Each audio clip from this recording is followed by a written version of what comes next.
Lalu bangkitlah seluruh sidang itu dan Yesus dibawa menghadap Pilatus. Di situ mereka mulai menuduh dia. Katanya, "Telah kedapatan oleh kami bahwa orang ini menyesatkan bangsa kami dan melarang membayar pajak kepada Kaisar. Dan tentang dirinya, ia mengatakan bahwa ia adalah Kristus, yaitu Raja." Pilatus bertanya kepadanya, "Engkaukah raja orang Yahudi?" Jawab Yesus, "Engkau sendiri mengatakannya." Kata Pilatus kepada imam-imam kepala dan seluruh orang banyak itu, "Aku tidak mendapati kesalahan apapun pada orang ini." Tetapi mereka makin kuat mendesak, katanya, "Ia menghasut rakyat dengan ajarannya di seluruh Yudea. Ia mulai di Galilea dan sudah sampai ke sini." Ketika Pilatus mendengar itu, ia bertanya, apakah orang itu seorang Galilea?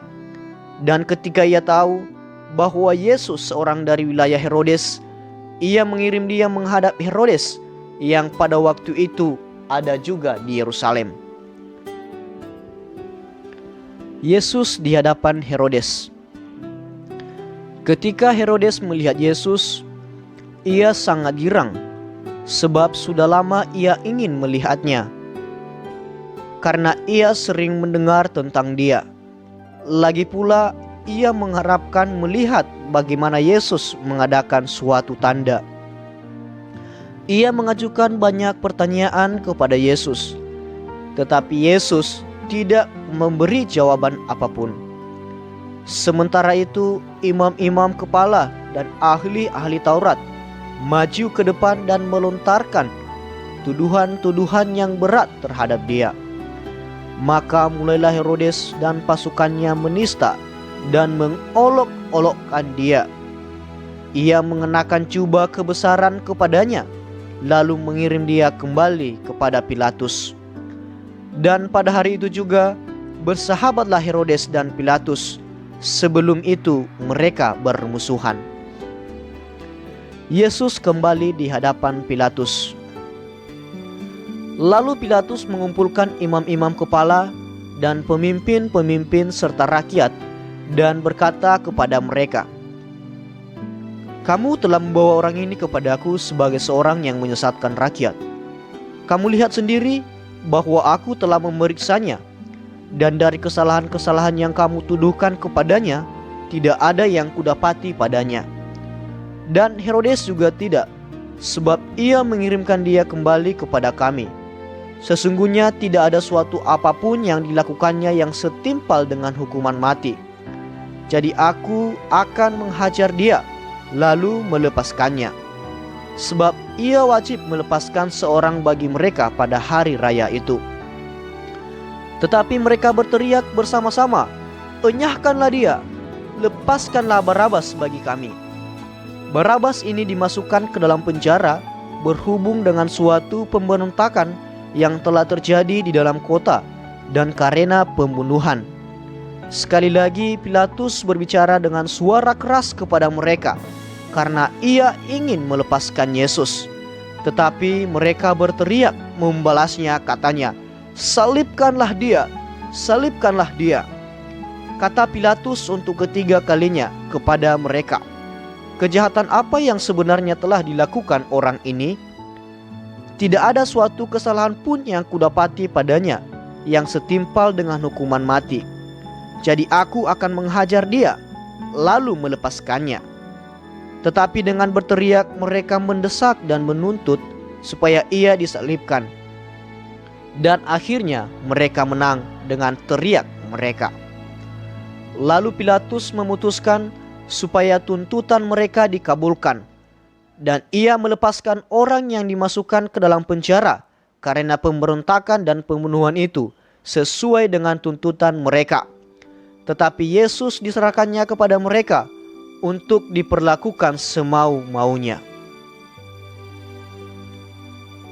Yesus dibawa untuk disalibkan. Ketika mereka membawa Yesus, mereka menahan seorang yang bernama Simon dari Kirene yang baru datang dari luar kota. Lalu diletakkan salib itu di atas bahunya, supaya dipikulnya sambil mengikuti Yesus. Sejumlah besar orang mengikuti dia. Di antaranya banyak perempuan yang menangisi dan meratapi dia.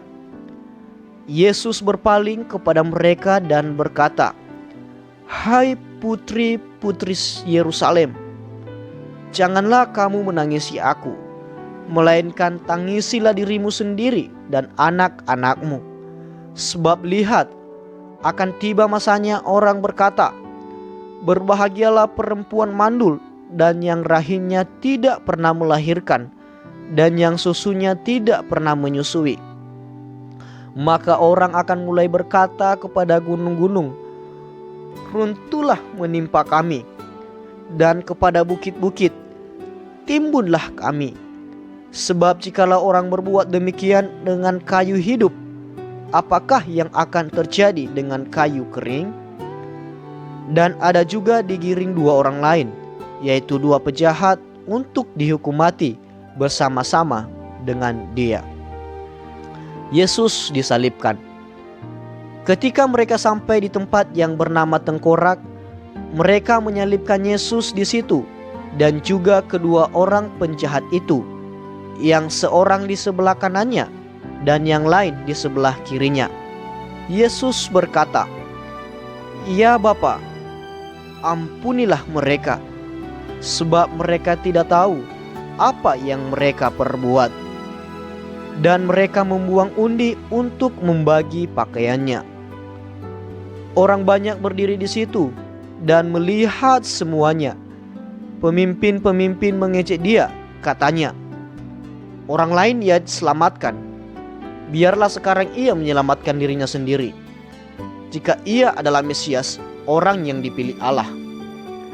Juga prajurit-prajurit mengolok-olokkan dia. Mereka mengunjukkan anggur asam kepadanya dan berkata, "Jika engkau adalah raja orang Yahudi, selamatkanlah dirimu." Ada juga tulisan di atas kepalanya, "Inilah raja orang Yahudi." Seorang dari pejahat yang digantung itu menghujat dia, katanya, "Bukankah engkau adalah Kristus? Selamatkanlah dirimu dan kami." Tetapi yang seorang menegur dia, katanya, "Tidakkah engkau takut? Juga tidak kepada Allah, sedang engkau menerima hukuman yang sama? Kita memang selayaknya dihukum, sebab kita menerima balasan yang setimpal dengan perbuatan kita. Tetapi orang ini tidak berbuat sesuatu yang salah." Lalu ia berkata, "Yesus, ingatlah akan aku apabila engkau datang sebagai raja."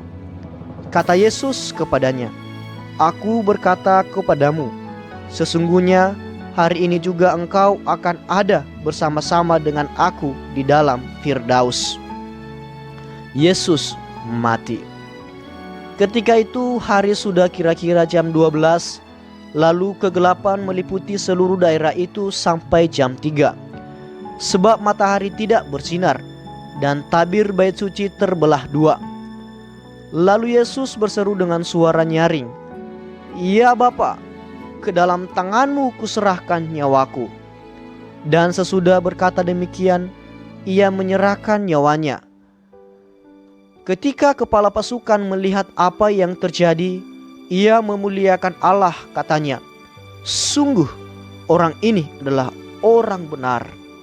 Dan sesudah seluruh orang banyak yang datang berkerumun di situ untuk tontonan itu, melihat apa yang terjadi itu, pulanglah mereka sambil memukul-mukul diri. Semua orang yang mengenal Yesus dari dekat, termasuk perempuan-perempuan yang mengikuti dia dari Galilea, berdiri jauh-jauh dan melihat semuanya itu. Yesus dikuburkan. Adalah seorang yang bernama Yusuf. Ia anggota majelis besar dan seorang yang baik lagi benar. Ia tidak setuju dengan putusan dan tindakan majelis itu. Ia berasal dari Arimatea, sebuah kota Yahudi, dan ia menanti-nantikan kerajaan Allah. Ia pergi menghadap Pilatus dan meminta mayat Yesus. Dan sesudah ia menurunkan mayat itu, ia mengapaninya dengan kain lenan lalu membaringkannya di dalam kubur yang digali di dalam bukit batu, di mana belum pernah dibaringkan mayat. Hari itu adalah hari persiapan dan Sabat hampir mulai.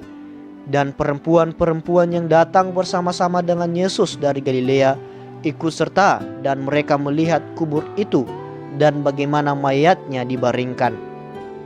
Kebangkitan Yesus. Dan setelah pulang, mereka menyediakan rempah-rempah dan minyak mur. Dan pada hari Sabat mereka beristirahat menurut hukum Taurat.